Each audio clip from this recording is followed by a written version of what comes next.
সে ছুটে বেড়াইতেছে, সারা দেশে সীমান্তে হত্যা হয়েছে সেখানে যেতেছে। পাটোয়ারি কবর জিয়ারত করছে সেই হতভাগ্যদের, যাদেরকে বাংলাদেশ কোনোদিন স্বীকারই করে নাই।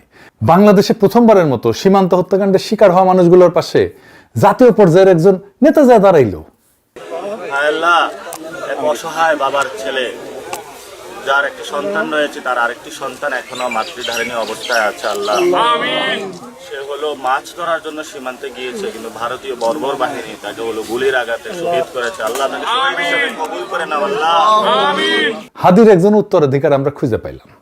হাদি ইন্ডিয়ার লেজে পাড়া দিছিল, সবল খাইছে। পাটোয়ারি একই পথে যাইতেছে। তো পাটোয়ারি যেহেতু ওই লাইনে যাইতেছে, তো বাংলাদেশে যারা ইন্ডিয়ার লেসপেন্সার তারা কি পাটোয়ারিরে ছেড়ে দিবে? হ্যাঁ, দিবে না। তো তো বাংলাদেশে ইন্ডিয়ার লেসপেন্সার কে ছিল? আওয়ামী লীগ। আওয়ামী লীগ তো এখন নাই, তাহলে ভারপ্রাপ্ত লেসপেন্সার রইল কে? বলেন তো কে? বলেন বলেন কে? আমার কথা শোনার দরকার নাই, মির্জা সাহেবের কথা শোনেন। সখারা জাকারে পড়লাম মির্জা ফখরুল, শুনেন। নৌকার যে কান্ডারি, যে মূল মাঝি, ও নৌকার সবগুলোকে ফেলে দিয়ে পাড়ায় চলে গেছে, ইন্ডিয়া চলে গেছে, ঠিক না? এখন আমাদের যারা এখানে নৌকা করতে না সারা বাংলাদেশে, তারা তো একটু অসহায় অবস্থায় আছে, যে আমাদের মূল লক্ষ্যে পালাই গেছে, আমরা এখন কি করবো? তো সেই জায়গায় আমি আপনাদেরকে এইটুকু আশ্বাস দিতে পারি যে আপনাকে হতাশ হবেন না, ধানের শীষ আপনাদের পাশে আছে, আমরা আপনাদের পাশে আছি। আমরা বেঁচে থাকতে আপনাদের গায়ে কেউ ফুলের টোকাও দিতে পারবে না। শুনেছেন, এই পাটোয়ারির উপরে হামলা হয়েছে ঝিনাইদহে। নামাজ পড়ে আসছে সেই সময় হামলা। প্রথমে ডিম ছুরিছে, তারপরে বেসবল ব্যাট নিয়ে হামলা।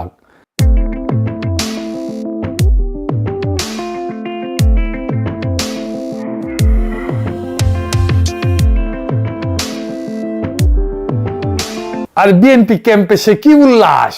আমি পোস্ট দিছি, উঠি এসে গালাগালি করিচ্ছে পাটোয়ারিকে, আমাকেও গালাচ্ছে।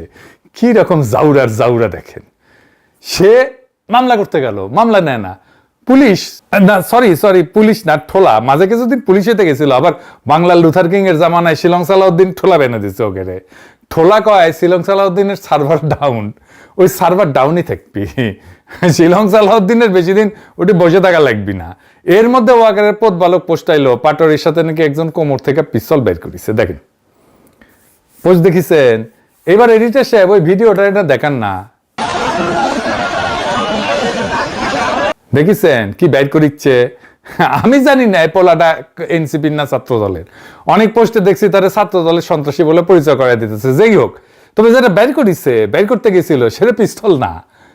পরে যুগান্তর একটা রিপোর্ট করেছে এটা পিস্তল না। আপনারা দেখলেই বুঝবেন যে এটা পিস্তল ছিল না। দেখেন।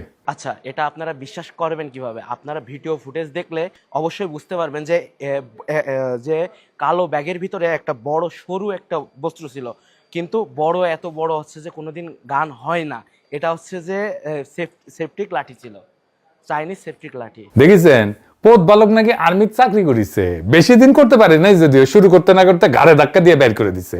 যাই হোক, ওই ক্যাঙ্কা কোন কিসিমের আর্মি আছিল বুঝেছেন তো? পিস্তল দেখে সিলভার পারেন না। ওর কাস্টমারদের কালা বন্দুক দেখে পিস্তল ভুলে গেছে মনে হয়। মাদার বুধ পথ বালক। এরপর থানা ঘেরাও করে, বিএনপির গুন্ডারা মারবে পাটোয়ারিকে লাঠি চোটা নিয়ে। দেখেন, হকি স্টিক নিয়ে। ডাকসু নেতাদেরকে এইভাবে থানার মধ্যে পিটানো হয়েছিল। দেখেছেন, লাঠি হকি স্টিক নিয়ে থানার মধ্যে হামলা করছে। এইখানে মব খুঁজে পাবে না বাঙ্গুরা। বাঙ্গুরা তখনই মব পাবে যখন আওয়ামী লীগের ধৈর্য ডলা দেওয়া হবে, 32 নম্বর ভাঙা হবে। মব শব্দটা তখন তারা ইউজ করবে। কেমন জাউরা দেখেছেন? এইগুলো সবগুলোর লিস্টি করে রাখছি। টাইমটা আসবে, আবার খুব বেশি দিন লাগবে না, তখন লিস্টি কয়ে দেবো, লিস্টি ধরে ধরে কয়ে দেবো। সব কয়টার পিছে দিয়ে মব হান্দায় দিবেন। যাই হোক, এবার আসেন নাসিরউদ্দিন পাটোয়ারি কে সেটা দেখি। পাটোয়ারিরা বুঝতে হইলে আগে বুঝতে হবে বাংলাদেশের রাজনীতির দরজা 50 বছর ধরে বন্ধ ছিল। দুই পরিবার, দুই দল, বাকি 17 কোটি মানুষ দর্শক। এই দুই দলে কোনো রাজনীতিবিদ নাই, কোনো রাজনৈতিক কর্মী নাই, আছে চাকর বাকর। এক দল হাসিনার চাকর বাকর, আর এক দল তারেক রহমানের চাকর বাকর। ওদের মাথায় রাজনীতি নাই, কিভাবে চাকর বাকর হয়ে থাকবে সেটাই ওদের রাজনীতি। জুলাই এই ফ্যামিলি ডাইনেস্টি এই দরজাটা ভেঙে দিল। পাটোয়ারি নিজে সে ভাঙা দরজা দিয়ে ঢুকছে। একদিনে না, অনেক দিনের যাত্রা এটা। 2013 সাল পাটোয়ারি ইন্টারমিডিয়েটের ছাত্র একটা কিশোর, হাসিনার সরকার তার বিরুদ্ধে 2টা মামলা দিল। কেন? কারণ সে শিবিরের রাজনীতি করতো। হাসিনার আমলে অনেকেই জেল খাটছে, সবাই পাটোয়ারি হয়নি। পাটোয়ারি আলাদা কেন? কারণ পাটোয়ারি একটা মানসিক ফাঁদ, একটা মেন্টাল ট্র্যাপ, এটা পেরায় গেছে। পাটোয়ারি নিজে তার ধর্মীয় পরিচয় লুকায়, বাঙ্গু সুশীল সাজে নাই, সে নিজের শেকড় ভোলে নাই, দর্দণ্ড প্রতাপ মাফিয়া নেতার সামনে সত্য উচ্চারণ করতে ডরায় নাই। এটা অনেক বড় সাহস। জুলাই বিপ্লবের আগে শহীদ ওসমান হাদিকে কয়জন চিনত? খুব বেশি মানুষ চিনত না, আমি নিজেই চিনতাম না। পাটোয়ারিকে কয়জন চিনত? কেউই না। কিন্তু এই অজানা তরুণেরা ইতিহাস বদলাই দিল। হাদি শহীদ হইল, সেই জায়গায় পাটোয়ারি এসে দাঁড়াইলো। হাদির আসন নির্বাচন করলো, হেরে গেল। সাধারণ রাজনীতিবিদ হইলে ঘরে বসে যেত, অজুহাত খুঁজতেন। পাটোয়ারি কি করলো? পাটোয়ারি ছুটতে থাকলো সারা দেশে, যেখানে মানুষের বেদনা যন্ত্রণা, সেখানে। সীমান্তে কেউ গুলিতে মরলো, পাটোয়ারি গেল। সে হতভাগ্যের কবরে দাঁড়াইলো, জিয়ারত করলো। হায় আল্লাহ, এক অসহায় বাবার ছেলে, যার একটি সন্তান রয়েছে, তার আরেকটি সন্তান এখনো মাতৃধারিণী অবস্থায় আছে। আল্লাহ, সে হলো মাছ ধরার জন্য সীমান্তে গিয়েছে, কিন্তু ভারতীয় বর্বর বাহিনী তাকে হলো গুলির আঘাতে শহীদ করেছে। আল্লাহ তাকে শহীদ হিসেবে কবুল করে নাও। আল্লাহ, বাংলাদেশের ইতিহাসে এই প্রথম সীমান্তে নিহত মানুষের পাশে একজন জাতীয় নেতা দাঁড়াইলেন। 50 বছর ধরে বিএসএফ বাংলাদেশের নাগরিকদের গুলি করেছে, লাশ কাটাতারে ঝুলাই রাখছে। আওয়ামী লীগ চুপ, বিএনপি চুপ, বামপন্থীরা চুপ, বুদ্ধিজীবীরা চুপ, পাটোয়ারি গেছে। এটাই তার রাজনীতি, কথার রাজনীতি না, পায়ের রাজনীতি। এয়ার কন্ডিশন ঘরের রাজনীতি না, রাস্তার রাজনীতি। সেই জন্য পাটোয়ারি যেখানেই গেছে সেখানে তরুণরা উপচায় পড়ছে।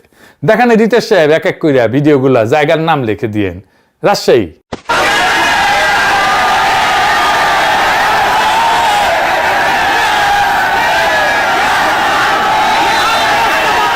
সিলেট, দেখেন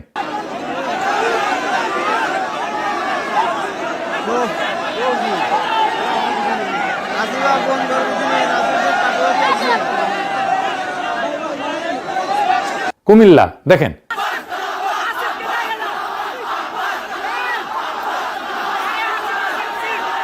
চট্টগ্রাম,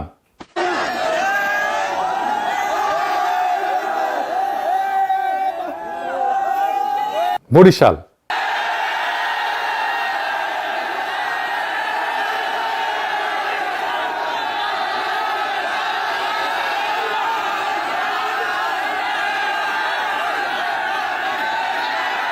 লালমনিরহাট,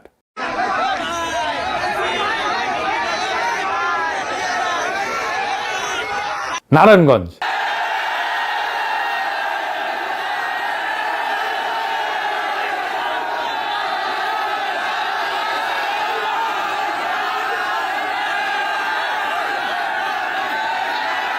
কক্সবাজার, দেখেন চাঁদপুর, দেখেন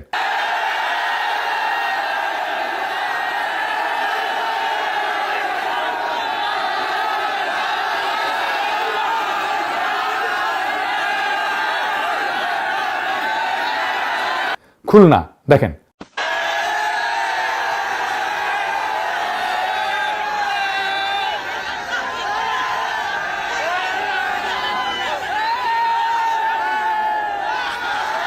উত্তরা, দেখেন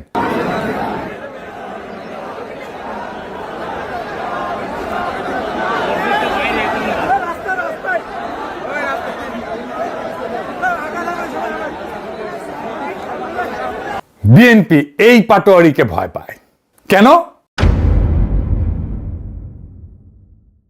কারণ সে একজন অর্গানিক তরুণ রাজনৈতিক নেতা, উঠে আসতেছে মাঠ থেকে। রাজনীতির ফ্যামিলি ডাইনাস্টি ভেঙে দিবে এই লোক। তখন কে গাইবে? বাপের বাংলাদেশ আমার মায়ের বাংলাদেশ, বউয়ের বাংলাদেশ আমার মেয়ের বাংলাদেশ, চান্দা দে চান্দা দে চান্দা দে।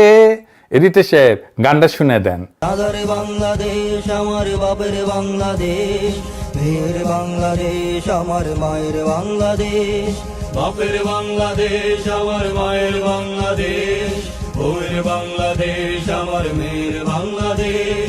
চান্দা দে চান্দা দে চান্দা দে চান্দা দে চান্দা দে চান্দা দে চান্দা দে চান্দা দে চান্দা চান্দা চান্দা দে। শুনিছেন? পাটোয়ারিরে ভয় পায় কারণ পাটোয়ারির কাছে এমন একটা জিনিস আছে যা বিএনপির নাই। সেটা হইতেছে তরুণ প্রজন্মের আস্থা। ঝিনাইদহে ওই ইসলামী বিশ্ববিদ্যালয়ের ছাত্র দল সুকু ছাত্র দলের নেতা এসে থ্রেট করে গেছিল, তারই নেতৃত্বে হামলা হয়েছে। দেখেন এডিটর সাহেব। আপনার প্রতি একটা অনুরোধ থাকবে, মানুষের ইজ্জত সম্মান প্রত্যেকেরই আছে, আমাদের যে যে দলেরই হয় না কেন, এটা আপনার প্রতি অনুরোধ থাকবে। মানুষের ইজ্জত সম্মান নষ্ট করবে। দেখেছেন ছাত্র দলের নেতা, ওরে টাইম মতো বিয়া দিলে পাটোয়ারির মতো পড়ে থাকলে হইনি একটা। বিএনপির রাজনীতি, জিয়াউর রহমানের স্মৃতি, খালেদা জিয়ার ত্যাগ, তারেক রহমানের প্রবাস, 81 থেকে 2007 পর্যন্ত তার গল্প, আজকের যে ছেলেটার বয়স 25 বছর, সেই গল্পগুলোতে তো নিজেকে খুঁজে পায় না। পাটোয়ারি সেই ছেলেটার বয়সী, সে যা পারে পাটোয়ারি তা পারে, সে যা ভাষায় কথা বলে পাটোয়ারি সে ভাষায় কথা বলে, সে যে যন্ত্রণা বহন করে পাটোয়ারি সে একই যন্ত্রণা বহন করে। সীমান্তের রক্ত, ভারতের দাদাগিরি, পাটোয়ারি এসে একই যন্ত্রণার সাক্ষী। বিএনপির হিসাব তো ছিল সহজ, আওয়ামী লীগ পলে গেছে, ক্ষমতা ফাঁকা, রাস্তা ফাঁকা, জনগণ ক্লান্ত, বিএনপি এসে দাঁড়াবে, জনগণ ভোট দেবে, স্বয়ংক্রিয় উত্তরাধিকার। পাটোয়ারিরা হিসাব ভেঙে দিতে চায়। বিএনপি বুঝতে পারতেছে না, পাটোয়ারিকে যত আঘাত করিচ্ছে পাটোয়ারি ততই বড় হচ্ছে। কেন? কারণ প্রত্যেকটা আঘাত পাটোয়ারির সত্যতা প্রমাণ করতেছে যে পাটোয়ারি যে কাজ করতে চাচ্ছে সেটা সত্য। একজন তরুণ নেতা প্রতিষ্ঠিত দলের কাছে একটা ভয়ের বস্তু না হইলে তাকে এত আঘাত করা হয় না। তো আঘাতই তাকে অথেন্টিক বানিয়ে দিচ্ছে, মানুষ তাকে গ্রহণ করতেছে। কেন? এদেশের মানুষের চাওয়া খুব সীমিত। মানুষ চায় কেউ তার কথা বলুক, কেউ তার ব্যথার পাশে দাঁড়াক, কেউ তার যন্ত্রণা বুঝুক, কেউ তার অস্তিত্বকে স্বীকার করুক। বাংলাদেশের সাধারণ মানুষ 50 বছর ধরে অদৃশ্য। গার্মেন্টস কর্মী, রিক্সা চালক, মাদ্রাসা ছাত্র, সীমান্তের কৃষক, প্রবাসী শ্রমিক, জাতীয় আলোচনায় এরা নাই, সংসদে এদের কণ্ঠও নাই। পাটোয়ারি এদের দেখছে। মানুষের চাওয়া এতটুকুই যে আমাকে একটু দেখো, আমার যন্ত্রণা পাশে এসে দাঁড়াও। বাকিটা পরের কথা। পাটোয়ারি কোনো ব্যক্তি না, পাটোয়ারি একজন ফেনোমেনন। এই ফেনোমেননের অর্থ বাংলাদেশের সাধারণ মানুষ আর প্রতিনিধিত্বহীন থাকতে চায় না, কণ্ঠস্বর চায়। পাটোয়ারি তাদের কণ্ঠস্বর হয়ে উঠছে। পাটোয়ারি এমপি হবে কিনা জানি না, ক্ষমতায় যাবে কিনা জানি না, সেটা আলাদা প্রশ্ন। কিন্তু এই ফেনোমেনন হিসেবে পাটোয়ারি টিকবে, পাটোয়ারিরা টিকবে। কারণ এই ফেনোমেননের জন্ম পাটোয়ারিতে না, এর জন্ম জুলাইয়ে, যখন বাংলাদেশের সাধারণ মানুষ 55 বছর পরে বলল, ক্লেম করলো তার সার্বভৌমত্ব, বলল লাখো মানুষের রক্তে কেনা দেশটা কারো বাপের না।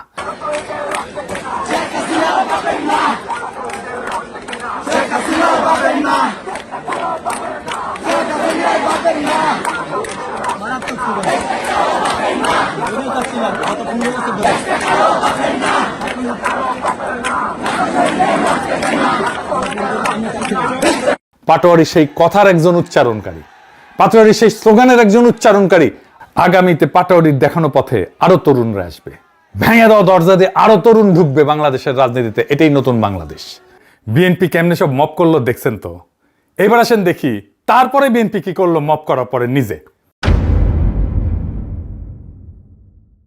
বিএনপি কয় নাসিরউদ্দিন পাটোয়ারি নাকি তারেক রহমান আর জাইবুর রহমানকে নিয়ে কটূক্তি করেছে। কি কটূক্তি করেছে আমি জানি না। বিএনপি তো দরবেশের দল, তাই না? কাউরে নিয়ে কটূক্তি করে না তারা। আমার ফেসবুক পেজের কমেন্ট বক্সে দেখেন বিএনপির কটূক্তির প্রতিভা দেখতে পারবেন। কটূক্তি যদি বাংলার লুথার কিং এর গায়ে লাগে তাহলে সে আদালতে যাক। চাকর বাকরদের লালায় দেয় কেন? বাংলার লুথার কিং তার মাফিয়াদের গুন্ডাদের লালায় দেয় কেন? ওই ঝিনাইদহে আওয়ামী লীগ নেতা সাইদুল করিম মিন্টু বিএনপির সুধীর ভাইদের খুঁজতেছিল, তখন কিন্তু সুধীর ভাইরা সামনে আসে নাই। শুনেন। আছে বহুত লোক আছে, সেখানে সুধীর ভাই চাঁদ কয় যে শেখ হাসিনার গোরস্থানে পাঠিয়ে দেবো। তো এই বিএনপির ঝিনেদার কোনো বিএনপির সুধীর ভাই পালাম না যে সেটা বাড়ি আমরা তক্তা করে দিতাম যদি বিএনপির সাহস দেখাতে না। শুনিছেন? তখন কিন্তু তাদের ইজ্জতে লাগে নাই বিএনপির। কেন লাগে নাই জানেন? কারণ ওরা সত্যি সত্যি সাইদুল করিম মিন্টুর সুধীর ভাই। কর্তা কইছে সুধীর ভাই, আনন্দের আর সীমা নাই, সেই আনন্দে কিছু বলে নাই আর কি। তখন তাদের পৌরুষ জায়গা ওঠে নাই। কেমন কাপুরুষ দেখেন, যখন ঠাপে থাকে তখন 7 স্বরে রা করে না, স্বরের সাউন্ড দেন রিতেশ সাহেব। আর ক্ষমতায় থাকলে পৌরুষ জায়গায় ওঠে, ওইটা পৌরুষ না রে, তোরে কাপুরুষতা। এই সাইদুল করিম মিন্টু কিন্তু ওই যে আনার আছে না, আনার হত্যা মামলার আসামি ছিল। হাসিনাই ধরছিল তারে, দেখেন। তারপরে দেখেন নিজেরা মাইরা, নিজেরা মপ কইরা, নিজেরাই মামলা দিছে তারেক রেজাকে আসামি কইরা 22 জনের বিরুদ্ধে। সেই মামলা আবার বাংলাদেশের ঠোলারা নিছে, তারেক রহমানের ঠোলারা নিছেও। এই তারেক রেজাকে জানেন, একটা ছবি দেখায়, জুলাই শহীদদের জানাজার ইমাম যারে দেখতেছেন সেই তারেক রেজা। ঝিনাইদহে নাসির পাটোয়ারির সাথে ছিল